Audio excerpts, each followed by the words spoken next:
ज्या मैदानात 2 वर्षापूर्वी इतिहास करून ठेवला आहे, त्याच मैदानात सलग 2 वर्ष गुलाल भेटला नाही.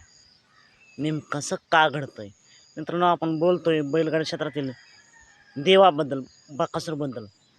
आपण पाहिलंच की 2024ला बकासूरनं विक्रम केला होता, इतिहास केला होता. सलग 2 दिवसात एक नंबरचा मानकरी होऊन ओपनला पळाला होता लखनसोबत, आदतला पळाला होता एक्कासोबत आणि इतिहास केला होता. सलग 2 दिवस पळून एक नंबरचा मानकरी. पण त्यानंतर 2025ला आपण पाहिलं, गटाला गटपास झाला होता. सीमेला एकाच सीमेत बकासूर आणि मथुर लागली आणि अटीतटीची अशी डोळ्याचं पारणं फेडणारी लढत झाली होती आणि तेव्हा बकासूरची थोडक्यात निकराशी होती, हार झाली होती. म्हणजेच काय तर गुलाला दिसला नव्हता.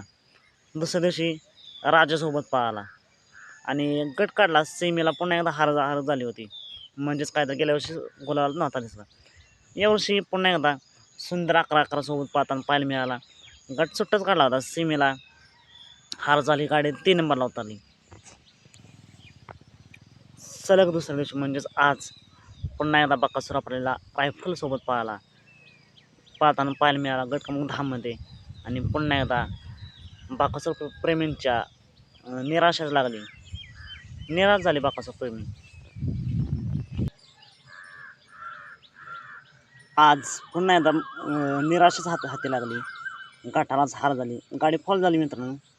आणि काल जेव्हा सेमीला हार झाली तेव्हा बऱ्याच जणांनी ड्रायव्हरला ट्रोल केलं. ड्रायव्हर चांगला होता, पण आज एक नामांकित ड्रायव्हर होते विठ्ठल नाना बोधकर, तरीसुद्धा बकासूरची गटाला हार झाली, गाडी फॉल झाली. मित्रांनो, जे व्हायचं ते होणारच.